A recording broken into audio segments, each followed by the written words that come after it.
My name is Eleanor and I'm 60 years old. For most of my life I believed that the greatest changes were big and loud. A new job, a new relationship, moving to a new city. But life taught me differently. Sometimes the most profound shifts come quietly, in moments so simple you almost miss them. I lived in a small town where everybody knew your name, your history, and sometimes your business. It was a place where routines ruled and change was slow. My husband, Jack, and I had been married for 35 years. Together, we built a life filled with shared memories, traditions, and comfort. Our children grew up, left home, and started families of their own. Our house, once bursting with laughter and activity, had grown quiet, almost too quiet. Over time I noticed Jack withdrawing. He wasn't angry or cold, just distant. Talked less. Dinners were quieter. Evenings spent in different rooms.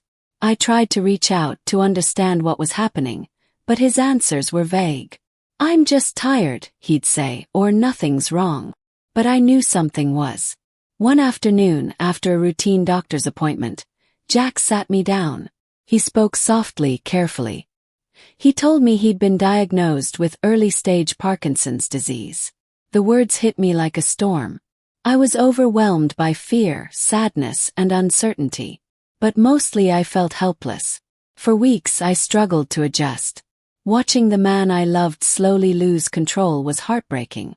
But I also saw his courage, his quiet determination to face each day with dignity. Together we learned to navigate a new reality. Doctor visits, medications, physical therapy, and the small losses that came with the disease. Through it all, I realized something profound about love. It's not always about grand gestures or perfect moments. Sometimes it's about the everyday choices to stay, to care, to hope. I became his caregiver, advocate, and closest companion. The role was challenging, exhausting, but deeply rewarding. Our relationship transformed. We found new ways to communicate, new ways to be present. Jack taught me patience I didn't know I had. I taught him resilience. We laughed more, cherished the quiet moments, and celebrated small victories. A good day without tremors, a successful therapy session, a shared sunset on the porch. But the disease progressed. Jack's independence faded. And I realized I had to find strength I never knew existed. I joined support groups, connected with other caregivers, and slowly built a community of understanding and compassion around us. One winter evening, as snow gently fell outside, Jack looked at me and whispered, "Thank you for staying." Tears filled my eyes. "Always," I replied. His words stayed with me long after he was gone.